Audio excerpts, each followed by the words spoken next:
दोस्तों, इस दुनिया में कोई ऐसा मुकाम नहीं जो उम्मत मुसलमा के लिए खाना काबा से ज़्यादा मुक़द्दस और मरकज़ी अहमियत का हामिल हो। ये मुकाम सऊदी अरब में वादी हिजाज़ में वाक़या है। दुनिया भर में करोड़ों मुसलमान खाना काबा को अपना किबला तस्लीम करते हुए इसकी तरफ रुख करके 5 वक्त की नमाज अदा करते हैं। लेकिन बैतुल्ला जैसा मुक़द्दस मुकाम भी दहशतगर्दों से महफूज न रहा।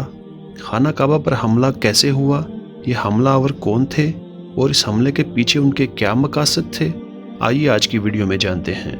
मैं हूं आपका होस्ट, आपका दोस्त नवीद शहजाद, और आप देख रहे हैं फैक्टोपीडिया।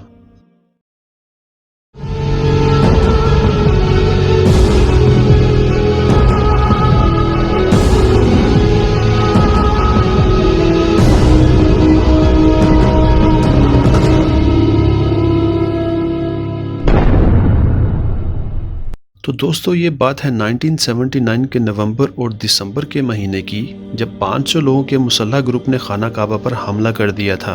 हमलावरों का दावा था कि इमाम मेहदी इस दुनिया में ज़हूर पजीर हो चुके हैं और उनके साथ हैं। हमलावरों का कहना था कि दुनिया के तमाम मुसलमान इमाम मेहदी की पैरवी करें और अल सऊद फैमिली इक़्तिदार छोड़ दें। महदी होने का दावा करने वाले शख्स का नाम अब्दुल्ला अल कहतानी था। तकरीबन 2 हफ्ते तक सऊदी स्पेशल फोर्सेस ने पाकिस्तानी SSG कमांडोज और फ्रांसीसी GIGN कमांडोज के साथ इन हमलावरों का मुकाबला किया और बैतुल्ला से उनका कब्जा ख़त्म करवाया। इस हमलावर ग्रुप का सरबराह और मास्टरमाइंड जुहैमन अल उतैबी था, जो कि नजद के एक ताकतवर ख़ानदान से ताल्लुक़ रखता था।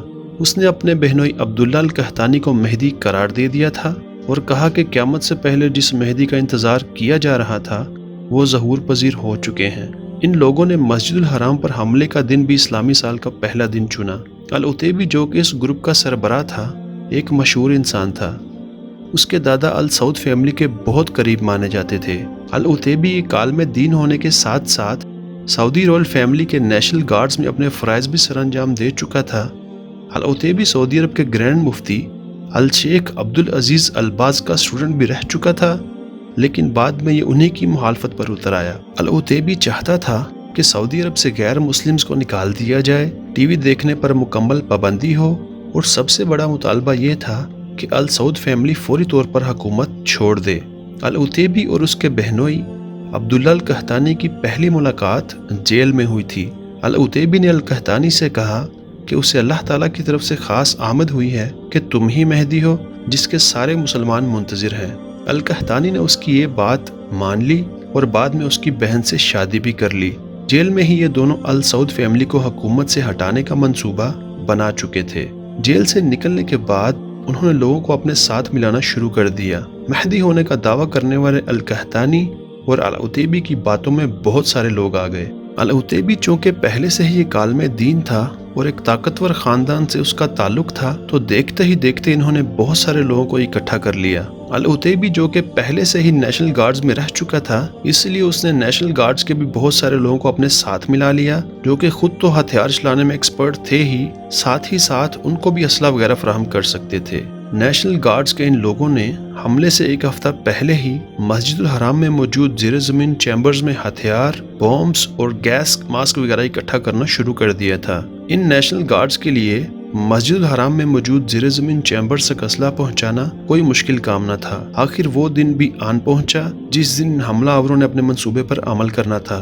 20 नवंबर 1979 यानी यक्कम मुहर्रम उल हराम को, जब बैतुल्ला के इमाम शेख मोहम्मद अल सुबैल 50,000 लोगों के साथ फजर की नमाज की तैयारी में मसरूफ थे, तो इन हमलावरों ने बैतुल्ला के तमाम दरवाज़ों को चेन से बंद कर दिया और 2 मुहाफ़िज़ों को मौका पर ही कत्ल कर दिया। ये हमलावर तादाद में तकरीबन 500 से 600 लोग थे, जिनमें बच्चे और औरतें भी शामिल थीं।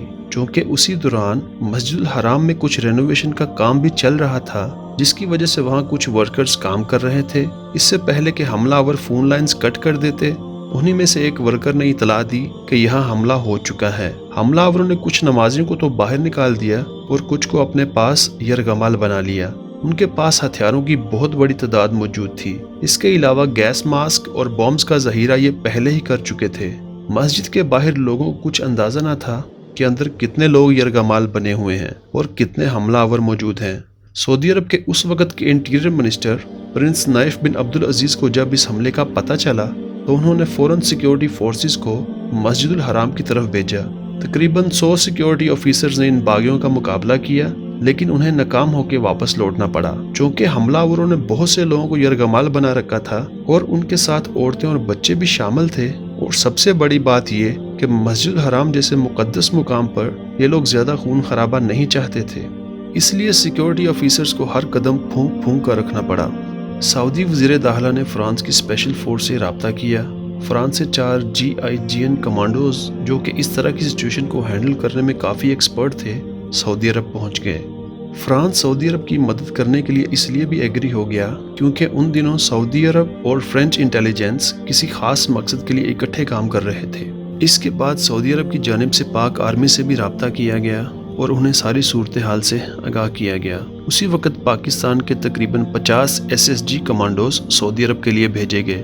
ادھر حملہ آور مسجد الحرام کے لاؤڈ سپیکر سے اپنی ڈیمانڈز کا اعلان کر رہے تھے۔ ان کا کہنا تھا کہ سعودی عرب فوری طور پر مغربی ممالک کو تیل کی فراہمی بند کرے اور تمام غیر ملکی سفیروں کو سعودی عرب سے نکال دیا جائے۔